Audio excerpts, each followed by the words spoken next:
I'm Bob Kelly, Sales Management Association Chairman. I'm pleased today to share with you some results of recently concluded research. And joining me in that effort is Steve Shaw from Autopilot Technologies. Steve Shaw is Chief Marketing Officer at Autopilot, which is a recently launched firm working to solve common sources of frustration with CRM, including the lack of current, accurate, and actionable data.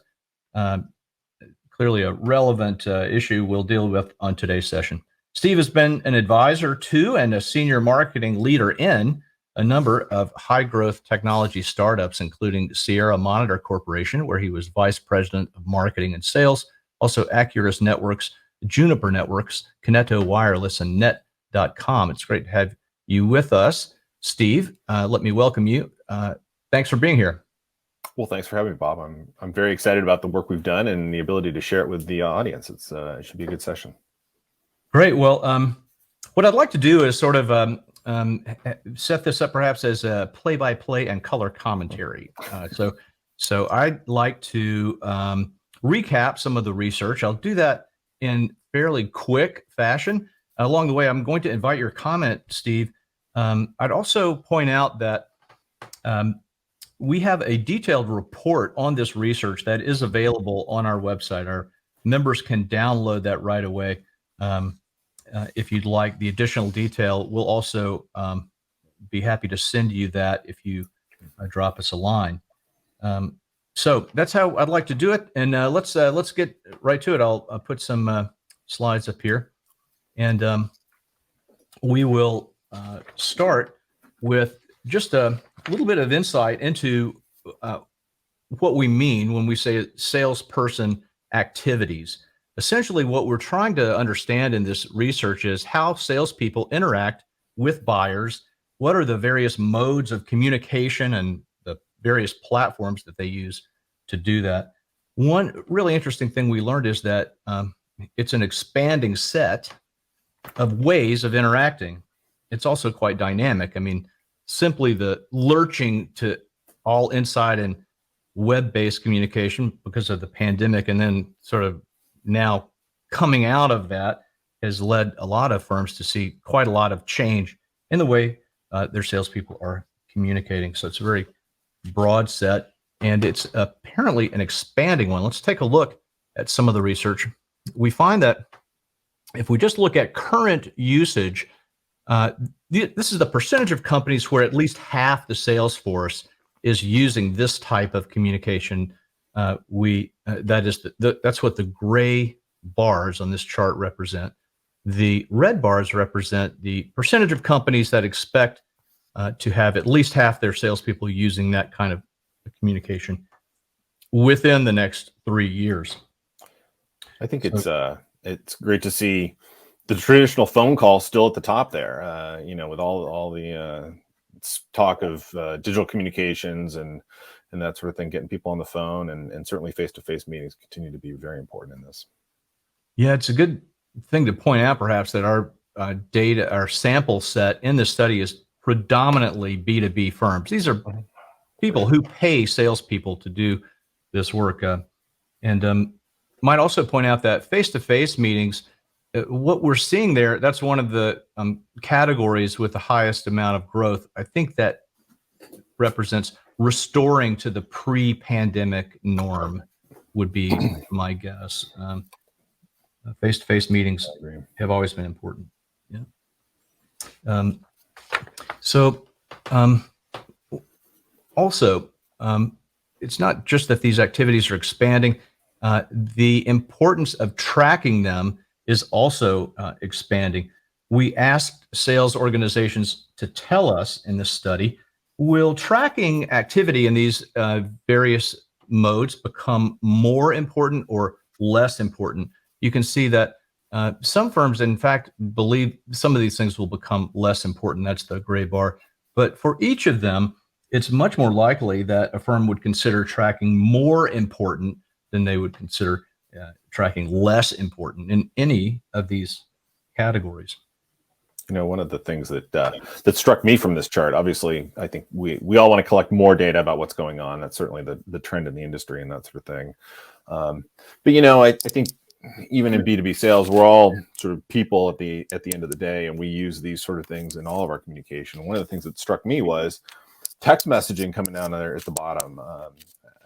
It just seems like every time I talk to my sales team today and in previous organizations, texting was taking a higher and higher role and becoming more and more important. And I think it's that maybe the immediacy of, hey, did you put that signature on that contract? Where is my order? Those kinds of things, which can be very specific and tactical. But it was just interesting to me and seeing that it did come out fairly low on this survey. And Bob, I don't know if you have any comment there.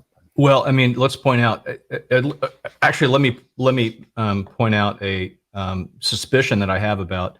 I don't have necessarily the data, but salespeople use a combination of these things. They often use a cocktail of both emailing, calling, and face-to-face meetings, and it's the interplay of these things that are so important. So you can see why it's not hard maybe to guess why things like face-to-face meetings are considered more important. That's where the most substantive interactions take place. Some of these other interactions, social or chat or texting, are more transactional in nature.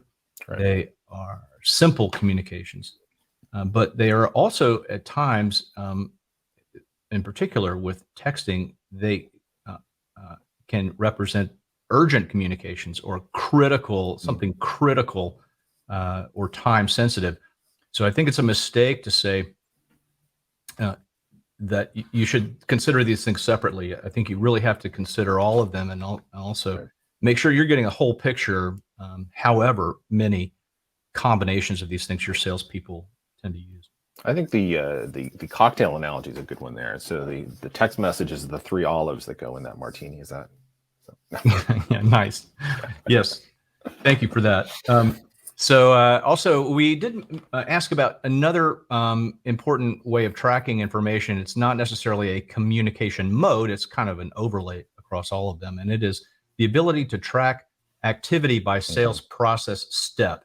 This features prominently in some of the kind of ROI findings that we have related to this research. So we found that this, in fact, more than anything else, is considered to be most important, becoming more important to greater magnitude than anything else that we asked about, the ability to track by sales process step. I never like to point out obvious things in the research findings, but I'm going, if you'll indulge me for a moment, I do want to talk about why these things are important. We know that firms consider them important. So why are they? It's somewhat obvious because we know selling activity, everything that salespeople are doing, does represent the largest single investment that firms make in effort. So it represents a huge outlay of expense, really.